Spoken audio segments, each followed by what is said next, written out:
Pollination by wind, pollination by wind बहुत common है, हवा चलेगी, एक फ्लावर की जो एंथर है उससे पॉलन निकल के अदर फ्लावर की स्टिग्मा तक पहुंचती है, बहुत कॉमन है, हवा चलती है, विंड चलती है, जिसके थ्रू ये फ्लावर से अनदर फ्लावर पर पॉलिनेशन हो जाता है। अब ये पॉलिनेशन कैसे होता है, जो पॉलन ग्रेन होती है वो बहुत लाइट होती है, नॉन स्टिकी होती है, जिसके थ्रू विंड करंट के थ्रू ये फ्लो कर जाती है। लाइट होती है ना, बहुत हल्की होती है और नॉन स्टिकी होती है, चिपकती नहीं है, इसलिए फ्लो कर जाती है विंड करंट के थ्रू।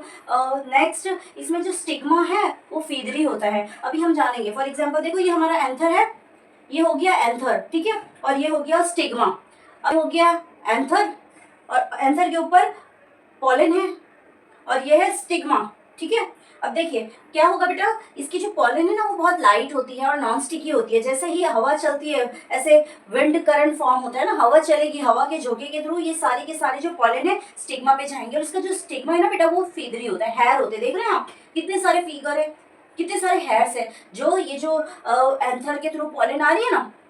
ये जो एंथर से पॉलन आ रही है, ये स्टिग्मा फिदरी यानी हेयर लाइक स्ट्रक्चर ज्यादा होने की वजह से ट्रैप कर लेते हैं, पकड़ लेते हैं, इस तरीके से आसानी से पॉलिनेशन हो जाता है, बहुत इजी है बेटा।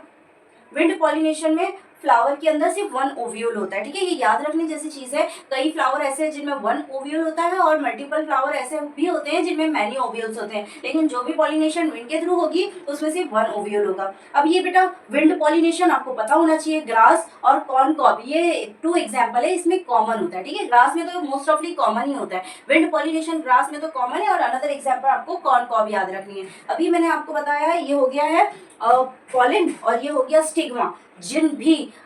फ्लावर में विंड पॉलिनेशन होगी उनका स्टिग्मा बहुत ज्यादा फीदरी होगा, हेयर लाइक स्ट्रक्चर ज्यादा ग्रो होंगे, और ये जो विंड पॉलिनेशन के थ्रू ट्रांसफर होने वाली पॉलन है वो भी बहुत लाइट होती है, नॉन स्टिकी होती है, जिसकी ये विंड करंट के फ्लो के साथ ट्रांसफर हो जाती है, बहुत ईजी है। ओके,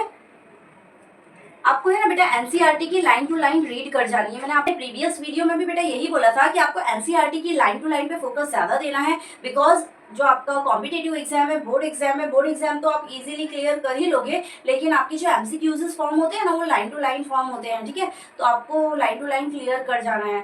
एक्स्ट्रा मटेरियल पर ज्यादा ध्यान नहीं देना है, आपकी टेक्स्ट बुक पे ज्यादा ध्यान देना है कि टेक्स्ट बुक आप लाइन टू लाइन रीड करते हुए जाओ, बिकॉज कई स्टूडेंट ऐसा है ना, जब एग्जाम आती है यहाँ से पढ़े, यहाँ से पढ़े, यहाँ से पढ़े, और जो मेन टेक्स्ट बुक है वही छूट जाती है, तो ये काम नहीं करना। और मोस्ट ऑफली क्या होता है ना बेटा, जब एग्जाम आती है ना, ये फ्रेंड ये पढ़ रहा है, वो फ्रेंड वो पढ़ रहा है, ये फ्रेंड ये पढ़ रहा है, जिसकी वजह से जो मेन टेक्स्ट बुक है ना वही लेफ्ट ओवर हो जाती है। Priority must be your text book, आपको सारी टेक्स्ट बुक की लाइन टू लाइन कर जानी है। ओके, और आप पे तो हमें ट्रस्ट है, आप कर लोगे।